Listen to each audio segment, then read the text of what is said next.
What a beautiful day to be outside. Beautiful, beautiful, beautiful. All right, guys, we out here checking traps again, but we are also doing some other things. We're going to be putting out some more traps, and we have more cameras. We're putting out cameras, and I'm actually putting the finishing touches on this one right here. I've already got the time and date set up on it, and the settings that I want on it as far as pictures and stuff, like how many pictures to take, the delay and all that stuff. So we should be formatted the SD card already. Time and date correct. Start preparing for motion detection. So that is good to go. I've told y'all before, guys, cameras, if you're in property management, cameras are a must. They have been really useful to us in seeing what's moving on this property and everything. That was really what let us know that we had or that the customer had a big population of bobcats in such a small area, small area that all those bobcats that we've caught have been in. So without these cameras and without knowing that, the bob white quail, the quail population just would have went down, and we really wouldn't have had any insight. So having cameras, big, very big, very useful.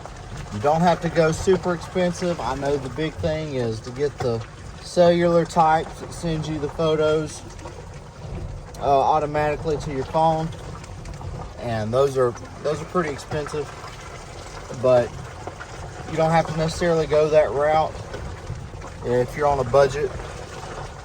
The cameras that we use, let me see if I can grab the box here. I think they were $50 a piece, and they're not super fancy, but they take good pictures, they take good videos, and they had good reviews on YouTube. That right there. They had good reviews, and like I've said, I'm out here all the time on this property, and if you're going to a property regular, then it's not a big inconvenience for you just to pull the card or swap cards to check photos that way versus having to buy the really expensive cameras. But regardless, get whatever cameras you want, but I would just suggest getting cameras so you can know what's going on, so you can really get a get a feel for how these animals are moving. You can see what paths they're taking on the regular. You know, I mean, you can just really dial in where these critters that you're targeting are moving, when they're moving, and that's really going to help you know where to put your traps, and that's going to give you some really good insight and give you more success in your property management. So if you ain't got cameras, get some cameras, and I think that it will help you out. I know that it would help you out a lot. So we're gonna keep checking sets on this side, and we're gonna ride down here to the creek and see what the creek level looks like. I'm sure it's gonna be super high still because of all the rain that we got, but we're gonna go look anyways just to be sure and see if we can check our sets on the other side. And if we can get across the creek, we are going to put new sets down also. So we'll see how that goes, and we're going to put a camera over there as well. So we're just going to play it by ear and see what happens. So y'all come along. All right, guys, we pulled up to the creek, and you can see it is way down from what it was 24 hours ago. So we're gonna nosy on across here and go check our sets on the other side. Yeah, we made it across no problem. So now that We are on this side. We are going to be putting out some new DPs. Going to be putting out some new DPs. Turkey season's right around the corner, and springtime's right around the corner. So we're just going to be sure that we have the nest raiders under control on this property here. And we are also going to be putting out a camera on this side of the property as well. Another camera, I should say, just to make sure we have an idea of what's going on. We haven't started. I've got bobcat sets out over here, but without, and I just lost my water bottle, but without any cameras over here, it's hard for me to pinpoint and pattern where these critters are going. I know they're over here because I've spooked one on the trail before when I've been over here. After a rain, I can see a footprint or two over here, sometimes more than that. But I mean, I'm having to rely on that versus getting visual confirmation and being able to pattern these critters to where I know, okay, they're using this trail a few times a week. So on my other cameras, when I first started catching the original bobcats, once I put those cameras in, I was able to see they're using this one particular road nearly every day. It was like 4 times a week, sometimes multiple times a day, that I saw those cats coming down this road or that road hunting quail. We had on video the cat stalking the quail, and then later that night we had video of the cat with quail in its mouth. So we knew exactly where we needed to put the traps because of the cameras, and we're going to use that same strategy over here on this property and really try and dial in where these critters are moving, because even when you have baits and lures, and I'm a big believer that the right bait and lure helps. I really believe that it will catch that cat or coyote's attention and hold it at your set long enough to where it's going to fool around and mess up and step on your trap. I'm a firm believer that baits and lures work, but more importantly than that is set location. We do not want to have to pull these animals 50 yards, 100 yards, you know, off of where they're walking. We want to know what trail they're using. We want to be able to pattern these animals. That way we can put the set where they're going to be already, and then we can put that lure or that bait right there just to get them to stop and investigate that. We're not trying to pull them off of where they're already at. We just want to catch their attention and let them investigate that set long enough to where we catch them. And that was the success that we had with the original bobcats, and we were able to replicate that 4 times over there. So on this side of the property, once we get these cameras out for a couple of days, we're going to be able to get a good number, a good idea of what we're working with, how many critters we have over here, where they're at, where they're moving, and we're going to be able to do a good and better job for this customer, because we will then have more knowledge of the critters that are on this property. So I can't say enough, cameras are one of your big assets to property management and predator control and all that. You've got to know what's moving through the property, and you got to know where, more importantly, where they're moving through the property. But we're going to keep checking these sets and keep rebaiting these sets and make or enjoy a beautiful day outside. So y'all come along, and if I catch anything, I'll bring y'all back. All right, guys, got us this new DP in the ground right here. And we got another little mixture of cereal and bacon grease right here. There's a little bit of cat food in this too. Fish flavored cat food. And got some Lucky Charms cereal in there. And I've been having, surprisingly, some really good luck with this stuff. I mean, it's kind of funny, really. But, I mean, coons are called trash pandas for a reason. They're just looking, you know, for an easy snack. But something that we've been able to tell here at this property is a fishy sweet combo is really gonna give you some good results. Some type of fishy sweet combo, and you can mix up whatever you want to with that.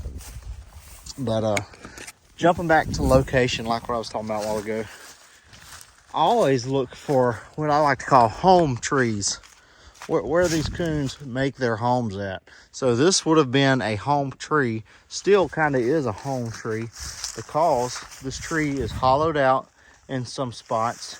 There's plenty of places that a coon can get shelter in, you know, in this tree. We're next to a nice chunk of hardwoods right here. You got a bunch of hardwoods on this side, and then you have the thicket right here where the turkeys nest, the quail will hopefully in the future be nesting. So this is just prime spot for raccoons to be traveling. And I have several coon traps on this back line back here. There's a road system that goes back there, very active. But I've been wanting to put a trap here for a while, and I just haven't had any extra traps. I think this is going to be a really hot spot right here, where all of this kind of just connects, and we're giving them that fishy sweet smell on top of what I think is already a prime location. So I'm expecting good results from that. But location is a big deal. And your raccoons, nest raiders, possums, even the skunks. I've been catching skunks on this stuff. Some type of sweet, fishy mixture. The cereal and cat food combo mixed with the fish bait has been really good. And then I'm soaking it in bacon grease, and it seems like that bacon grease is giving it a little more weatherproofing. I don't, maybe it's not, but it seems to be. After a little bit of a rain and I come back to these DPs, it's not all just completely soggy. So something to think about, a strategy that you may want to try. And it's easy to try that bait. Y'all probably have all of that stuff in your house right now. Besides the floating fish feed, we have that here on this property available to us. So it's what I try. And like I said, I've tried sardines before. I've caught a lot of stuff on sardines. I've caught some stuff on the whole fish. You know, the fish that those eagles were dropping on the bank. Go back and see the old video for that. Get the inside scoop on that. Also caught a bobcat with that fish. But I've tried the different fish stuff, and we've also tried marshmallows by themselves, and each one of those things did well. But when we combined them for that sweet, fishy mixture, I mean, it seems that I can tell a difference in the uptick in catches. So maybe something y'all want to try.